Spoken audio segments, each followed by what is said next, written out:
Terima kasih Anda masih menyaksikan Liputan Pagi Akhir Pekan bersama saya Anastasia Putri dan juga Jati Dharma yang masih kami siarkan secara langsung dari kawasan Lobi Senen City, Jakarta. Ya, masih ada informasi menarik yang akan kami sampaikan dan tentunya ini adalah segmen ketiga di mana kita menyajikan informasi khas Liputan Pagi Akhir Pekan. Di Kopi Pagi ini ada terkait dengan tentara sama polisi yang lagi-lagi bentrok dan nama baiknya kembali tercoreng ini. Iya, dan gara-gara saling pandang antara polisi dan TNI ini kemudian ini ya beda persepsi barangkali ya, sehingga ini berujung pada perusakan. Dan kira-kira apa ya tanggapan warga atas kisruh yang terus-menerus terjadi? Ya, kita ikuti bersama dalam segmen Kopi Pagi, komentar pilihan Liputan 6 Pagi.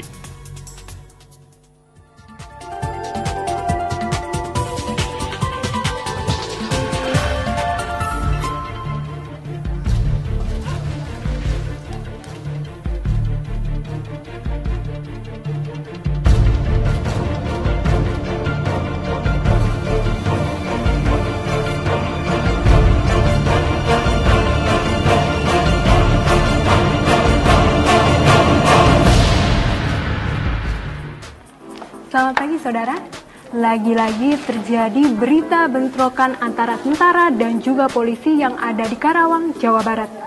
Bagai perang kembang yang ada dalam dunia perwayangan, kedua instansi yang harusnya melindungi rakyat ini malah terlibat adu jotos antara sesamanya. Bersama saya Debrina Primasari, inilah Kopi Pagi, komentar pilihan Liputan 6 Pagi.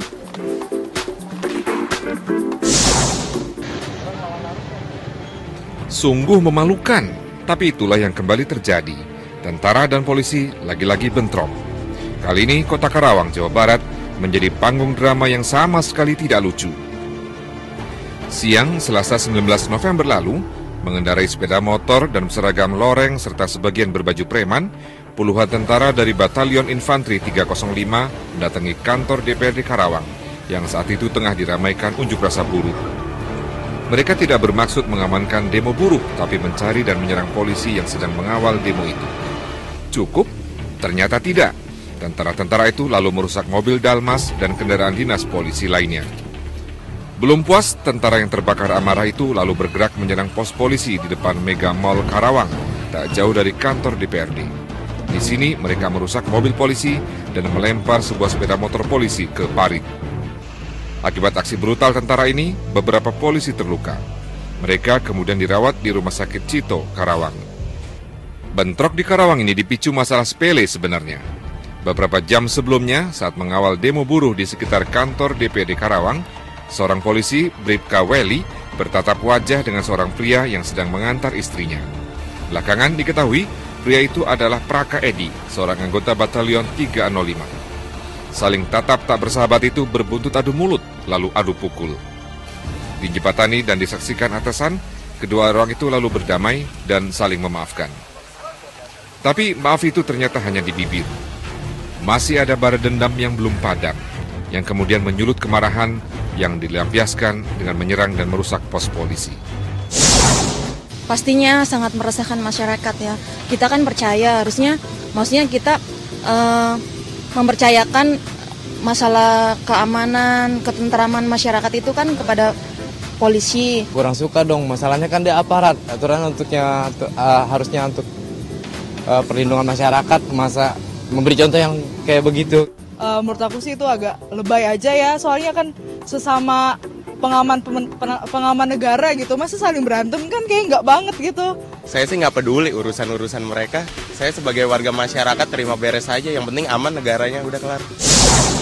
Apakah hanya karena bertatapan muka saja hingga harus terjadi perselisihan? Atau memang ada alasan lainnya? Dan ternyata masih banyak kasus-kasus lainnya yang karena alasan yang sepele hingga terjadi bentrok. Sebelum insiden Karawang, bentrok terakhir dan sangat-sangat memalukan adalah keributan antara tentara dan polisi di Ogan Komering Ulu atau Oku, Sumatera Selatan. Kamis pagi 7 Maret 2013, puluhan tentara mendatangi Mapolres Oku di kota Batu Raja. Tanpa banyak bicara, mereka lalu membakar kantor polisi itu. Mereka juga menyerang polisi hingga 3 polisi terluka. Sejumlah kendaraan juga mereka bakar. Amarah para tentara itu dipicu kematian teman mereka, Ratu Heru Octavianus, akhir Januari lalu. Saat itu Heru kabur saat hendak ditilang polisi karena pelanggaran lalu lintas, hingga terjadilah penembakan oleh seorang polisi. Meski kasus penembakan itu diproses secara hukum, rekan-rekan Heru tak puas, hingga terjadilah anarki di Mapolres Oku. 21 April 2012, bentrok antara tentara dan polisi terjadi di Gorontalo. Pemicunya pelemparan batu dan botol oleh orang tak dikenal terhadap polisi dari Satuan Brimob yang berpatroli. Akibat pelemparan itu, 2 polisi terluka. Dalam razia balasan, 4 tentara dari Kostrad terkena tembakan yang dilepaskan polisi. Belakangan, salah satu tentara, Prada Firman, meninggal dunia. Jauh hari sebelumnya, 15 Desember 2010, di Tual, Maluku Tenggara, polisi lalu lintas bentrok dengan sejumlah tentara Angkatan Udara. Awalnya, polisi merazia sepeda motor yang dikendarai 2 tentara dari Pangkalan Udara Dumatubun karena mereka tidak mengenakan helm standar. Kedua tentara itu malah kabur. Polisi mengejar dan memukul salah seorang tentara. Tidak terima pemukulan itu, rekan-rekan tentara itu balas menyerang dan merusak sebuah pos polisi. Namun pemicu bentrok polisi dan tentara di negeri ini tak melulu hal-hal serius. Bahkan lebih sering masalah sepele lah yang jadi penyebab. Kejadian di sebuah tempat karaoke di Depok, Jawa Barat pada 18 Oktober lalu misalnya. Gara-gara saling minta rokok, seorang tentara terlibat keributan dengan polisi dari Brimob Kelapa II. Akibat cekcok itu, 3 orang terluka. Masih banyak kasus keributan yang melibatkan tentara dan polisi. Terlalu banyak bahkan, sehingga sangat cukup untuk mencoreng wajah TNI dan Polri. 2 institusi negara yang sama-sama dibayar dengan uang pajak rakyat untuk memberi rasa aman bagi masyarakat. Lalu, bila mereka sibuk saling memusuhi, saling melukai, bagaimana mereka bisa melindungi masyarakat?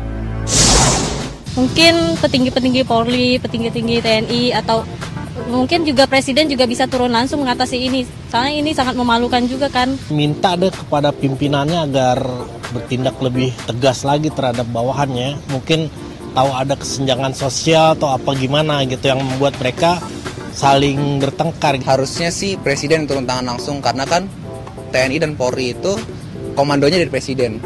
Jadi Presiden mengurusin mereka langsung dengan cara dialog. Percaya, karena bagaimanapun juga ini kan negara Indonesia, harusnya saling bersatu, saling membantu untuk mengayomi masyarakat. Mudah-mudahan